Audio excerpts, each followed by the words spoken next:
Hi, and welcome to Your Inside Power. I am your show host, Patricia Stepler, and today we're going to talk about limiting beliefs and how to overcome those limitations and the fears that we have inside of us. And this is just so interesting because I planned out this topic well over a week ago, and something happened this week that just fit so into this topic. So I'm excited to share that story with you also. When it comes to overcoming our fears, it takes a decision. You have to decide that you want something different. Otherwise, we'll allow that fear to overtake our own powers because our mind is there to keep us safe. So as long as keeping safe is the predominant interest that we have, that's what's going to happen. So we need to realize that when you are able to overcome that fear, that's when you step through to freedom. Otherwise, you are always in some type of bondage. You are being trapped by the fear that you have instead of allowing yourself to move right through to the freedom that you truly want. So, what causes this feeling of fear? Well, that's where I have this story. And I've shared stories about my son, but this is a totally different one. So, earlier this week, a few days ago, my son called me and he said that he was looking to apply for another job. And the job happened to be in Japan. And, I was excited for him because I think it's a great opportunity. But on the other hand, all these thoughts came rushing into my mind as to all the reasons why maybe I was a little apprehensive about him going. So he applied for the job and he actually had an interview for the job. And the interview went really well. And so the very next day, he texted me and said, "Hey, this interview went really well. Things are really moving quickly. And it looks like better than a 50% chance that I will get this job." Now, we still don't have information on that. But he said, when I talked to him, he said, on one hand, I'm really excited. And on the other hand, he says, I've got all this anxiety. I said, well, that's totally natural. Now, let me explain why that happens. Because anytime you have fear, is there fear in him going to another country where he does not speak the language and where he doesn't know the customs and the culture? Absolutely. That would put fear in any of us.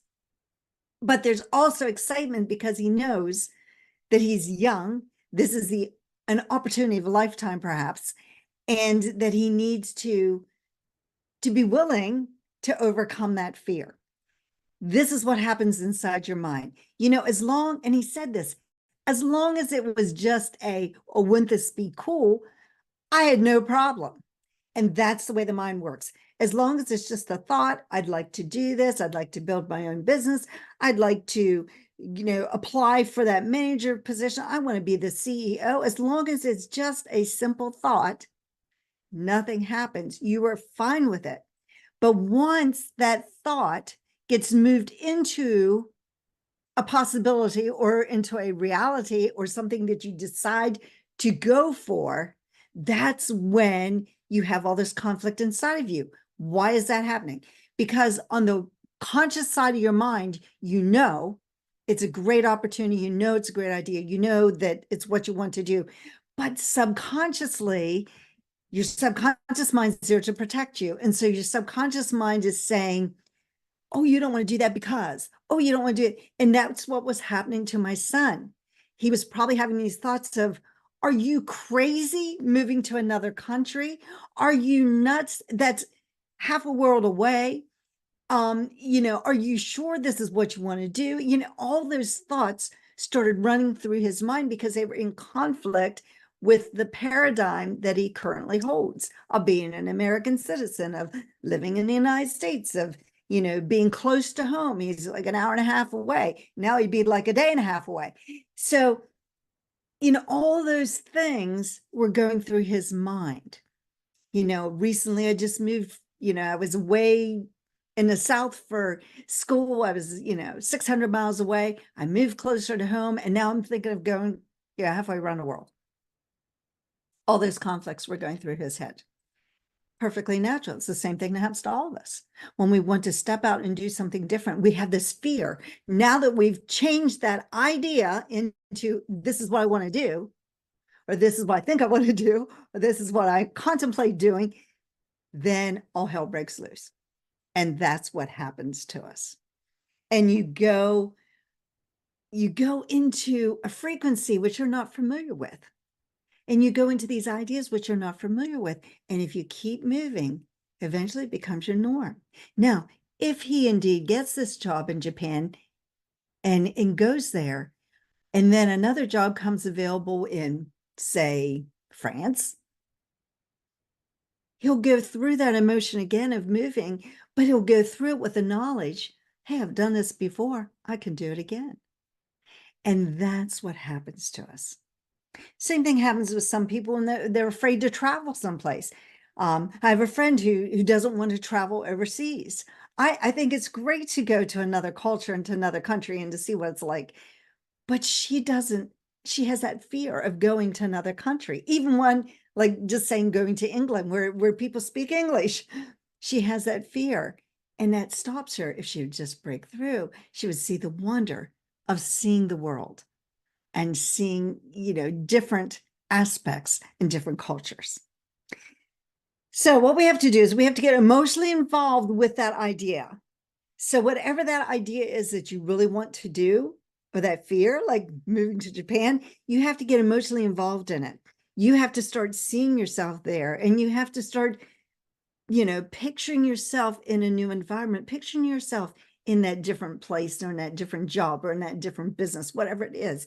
And you have to get emotionally involved. Now, the fear doesn't leave you. Just because you get emotionally involved, that fear is not going to leave. That fear is not going to leave my son when he gets on the airplane. That fear is not going to leave my son when he lands in Japan. It's probably just going to intensify, actually.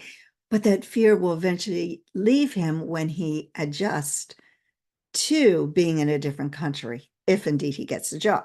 So what we do is we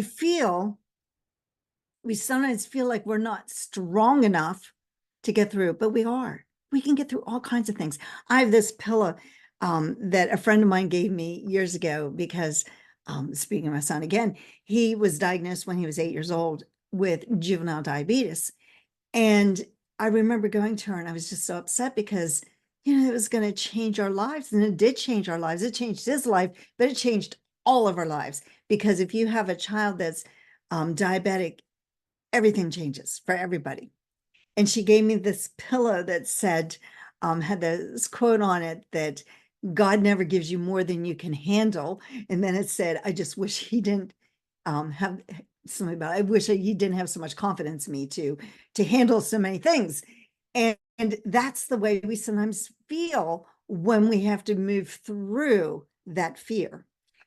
We also tend to minimize what we think we can do, where we believe others can do more. And that sometimes becomes part of that fear because we can see somebody else doing it. Maybe we know somebody else did it, and we start to look at all their attributes and how they could accomplish something.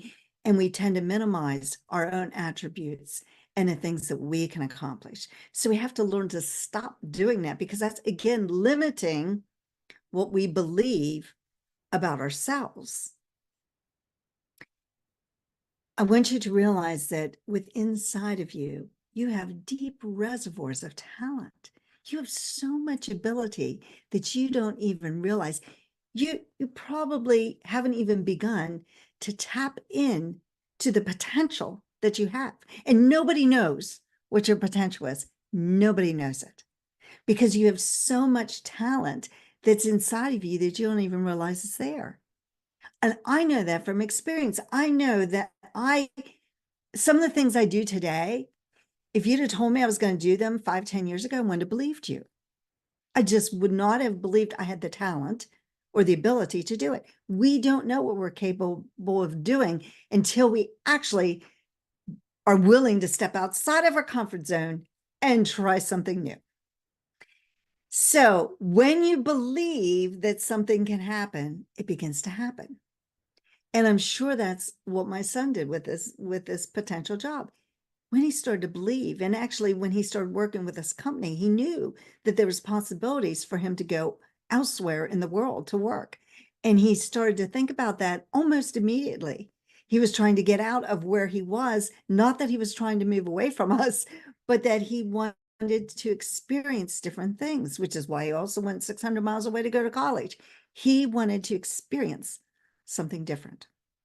And that's always been him.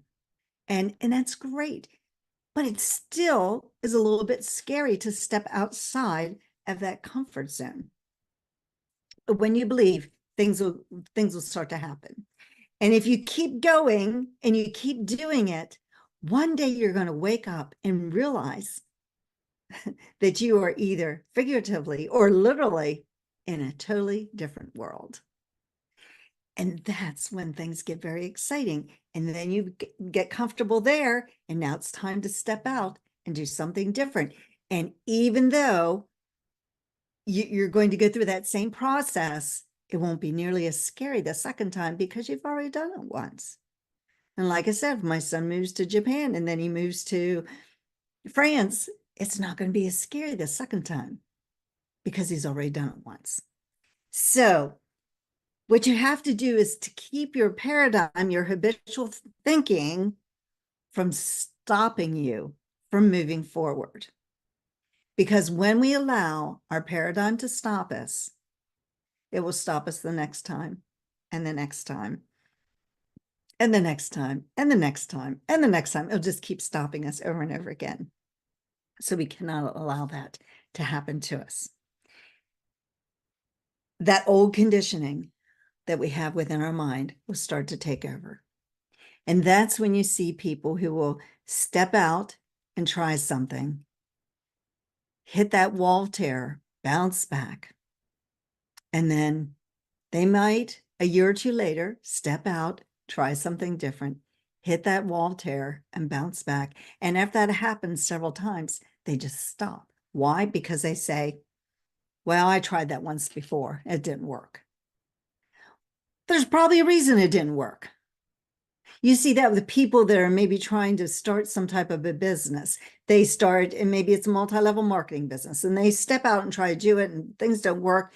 And then they maybe try it again sometime and it didn't work. And then they're like, no, I'm done. It never works. Well, it's because they never really understood or never really did the things that they needed to do to make it work. So that happens to us a lot. You have to make a decision and a commitment to do something different. And when you do, then you need to hold yourself accountable. A decision has to be with discipline action. When you make a decision, you're deciding, you're disciplining yourself to do it no matter what. And when you burn those bridges, when you say, there is no plan B, this is the only way I'm going, then things will start to happen. But you have to make that decision that there's no turning back. There's no turning back at all. And when you can do that, then you can start to use some of those higher faculties. Some of your higher faculties, they're inside of you. You've got everything you need inside of you. It's just a matter of learning how to control that energy. Remember, energy is coming to and through us at all time. And when we can grab that energy and control it and mold it into what we want, that's when things start to make a difference. Now, one of the faculties, mental faculties we want to use is the imagination. And here's what Napoleon Hill said about the imagination. The imagination is the most marvelous, miraculous, inconceivably powerful force the world has ever known.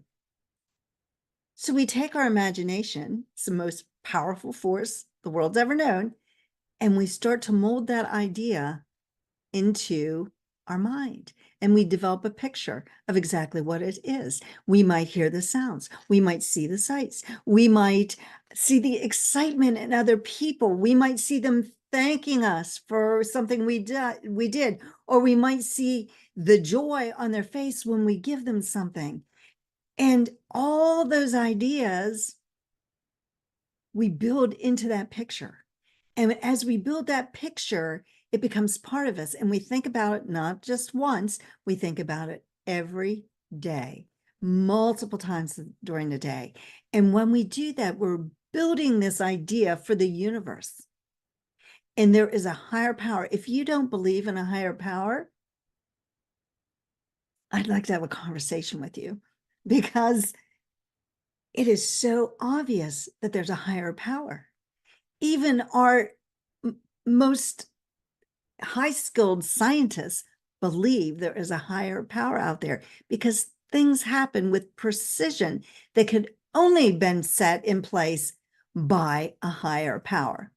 Now, whatever you call that higher power, universal intelligence, source energy, higher power, God, Buddha, whatever name you give to that higher power, it's pretty obvious that there's something out there that has put all this into motion. And we are just a small part of that higher power.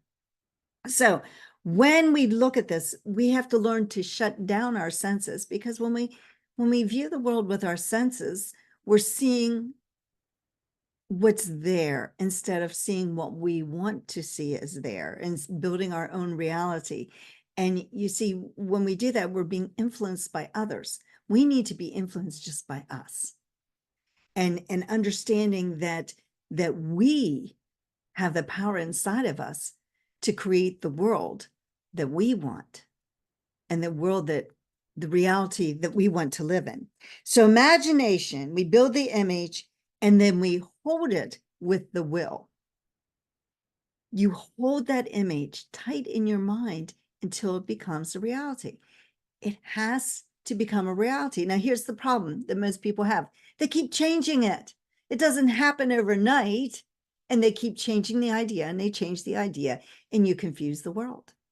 And then the world gives you a little bit of this and a smattering of that, and never gives you what you really want. So you have to hold the image, hold it with the mind.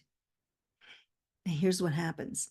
Many times when I work with my clients, I'll have them write down like a bunch of different goals, and I'll say, pick one, and let's concentrate on one. And what happens is, a lot of times they'll pick a goal, and a lot of those other goals, I'll just call them sub goals, they start to accomplish them along the way, because as they reach toward this one goal, all these other things start to happen, and they start to accomplish them too, even though that wasn't the main goal they were working on. So when you do this, when you build that image and you concentrate on it and you hold it in your will, that's when the magic starts. And that's when you start to see things happening, and they happen in your life, and you start to find the opportunities. Now, many of us walk by multiple opportunities every single day and miss them, because we're not being aware of what's going on around us. So we need to build that awareness. And when we do, what happens is it starts to change our vibration. So we have this idea, and we keep getting this image, and we keep creating that image. And as we do, it shifts something inside of us. You feel the shift. You'll feel your emotions changing. You'll feel that you're different than you were the day before or a week ago. And you're shifting your vibration. And that's so important, because whenever you have a goal, you're here right now, but your goal is way up here. And so in order to reach that goal up there, you have to become this person that's up here, and you have to shift your vibration. So when you're shifting that vibration, realize that you're moving to a higher level. Caution. If you feel that shift of vibration, you're feeling very depressed or very down, you're shifting it the wrong direction. But when you shift in the right direction, you're going after your goal, you'll feel an elation, you'll feel happy, you'll feel excited. And that's when you know you're shifting your vibration in the right direction. So we shift the vibration, and our world will begin to change. And our mind, we need to work on our mind and our thinking, just like we work on a physical body. You know, people realize they need to exercise, go for walks, lift weights, all kinds of things like that. But we also need to exercise our mind. Our mind has to be developed too. And so how do we exercise our mind? By meditation, by visualization, by reading and studying and having uplifting materials. That's how we work on our mind. And it takes practice. It's not going to happen overnight. I remember the first time I had a coach tell me to journal, sit down for 15 minutes, set a time clock, set for 15 minutes and write down what comes to your mind. And I remember for about the first week, just sitting there, I'm thinking, nothing is coming to my mind. This is a waste of my 15 minutes. Nothing's happening. And then one day, I just put my pencil down to the paper. I started to write, and I started to write, and I started to write. And then pretty soon, instead of just sitting there for 15 minutes, that 15 minute when that timer went off, I had to stop my writing. And then one day I thought, wonder what I wrote. And I looked back, and what I realized is I had some wonderful ideas that I didn't even remember writing. So my point is that it doesn't come easily. You have to keep practicing and practicing. And so if it doesn't happen the first day, try it again, try it again, try it again until it does happen.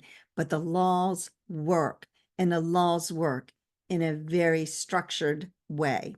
Just like you have daylight and sunlight. You know the sun's going to come up, sun's going to go down. The Earth's still going to be spinning around 24 hours a day. Tide goes out, tide comes in. It's going to happen every day. So just like that precision of those laws of the universe, there are also laws of the universe that impact our lives. And in fact, I'm going to be spending a good portion of this year working on those laws of the universe so you understand how the laws impact your life, whether you were aware or not. But that's for the next session. So we have to study and build the understanding of what it takes. And then we have to have faith. We have to have faith and belief that it's going to happen.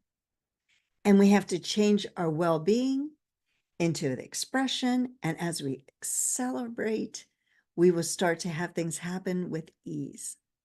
And it's just a process. And once you learn the process, you can repeat that process over and over and over again. I want you to understand this. The moment belief matches any state and fuses with it, the union results in activision and projection, plans and conditions and circumstances. That's what Bob Proctor shared with me. The moment belief matches any state, it will fuse with it. It becomes one with it. And then because of that, you will start to see the projections, the plans will start to come to you. The ideas will start to come to you. The people, the opportunities, they'll all start to come to you in a precise way. And this new awareness becomes your new home, because now you have a higher level of awareness than you did previously, and it becomes your new home. When we see the reality shaping, it starts to mold the imagination. We see it coming forth, and we start to imagine more, and we see it coming, and we imagine more, and we see it coming. And that's just the process. So get emotionally involved. When you get your emotions involved in it, it makes it come faster. I don't know why. It's just something that, again, it's a shift in the vibration. But when we get emotionally involved, it will move it faster for us. So get emotionally involved. Hold it in your heart's desire, and you will attract all things required to fulfill that desire. And you'll be in a harmonious vibration with the law of attraction. So you have to get in harmony with the good that you want. You have to see the good that you want. You have to fuse with the good that you want so that you're utilizing as much as you can. Hope or wish will do nothing. And that's what most people have. They hope something will change. They wish something will change, but they don't believe it. And they have not set out to change anything, as I'm sharing with you today. And so therefore, nothing's going to happen. When you buy into the idea, you get in harmony with the goal and you desire it. A burning desire is what Napoleon Hill always talked about. You have to have a burning desire. It can't be a mere wish or hope. It has to become a burning desire, something that has to happen. And when it has to happen, that's when things start to come into place. Conscious choice, and you will start to organize the mind. You intensify wisdom. And wisdom comes with knowledge. You know, sometimes people think that, in fact, I heard somebody just say today that as they get older, they get wiser. Not everybody does. That's not true. We hope that as we get older, we become wiser, but not everybody does. The people who become wiser are the ones who think, who read, who study, who have different experiences, and they learn from those experiences. They become wiser. Some people never change. They never become wiser. They may think they're wiser, but they're really not. And you want to become that wiser person. You want to gather the knowledge. You want to understand the universe and what's happening. And you have to hold the vision of the person that you want to be. Chances are that goal is not the person that you are today, because if it was, you'd already have it and wouldn't be a problem. And as I'm saying that, I'm thinking of a big goal that I have right now that I want to accomplish. I'm doing the exact same thing I'm telling you to do. And the reason I'm doing it is because I desire to have this happen. And I desire to have it happen quickly. So I'm holding the vision, but the person I am today is not the person I need to be in order to accomplish that goal. So what do I need to do? I need to see myself as the person that I need to be in order to have that goal. And as soon as I do that and I fuse with that state, that goal will start to come towards me as I start to move towards it.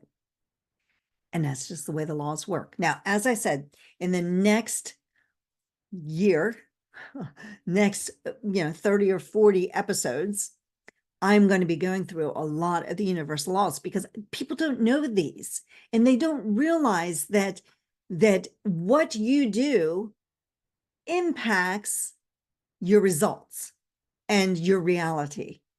And if we don't understand the laws and we don't understand how to utilize them, we will constantly be out there just allowing the world to just toss us around. So I'm going to have a concentrated study intermixed with some guest speakers that will come in from time to time, but we're going to really be studying the laws of the universe and how to utilize them to attract the good that you desire into your life. I also encourage you to book a time with me. It's in the link is in my show notes, and book a time so that we can talk together and map out a plan that you want for your life. No strings attached. We'll just, have a brief conversation and see if anything I do would impact your life and make your life better. And so I encourage you to do that too. Until then, next week, we will have a show on the laws of the universe and how they are impacting your life. So join me next week and at 2 o'clock Eastern time for your inside power.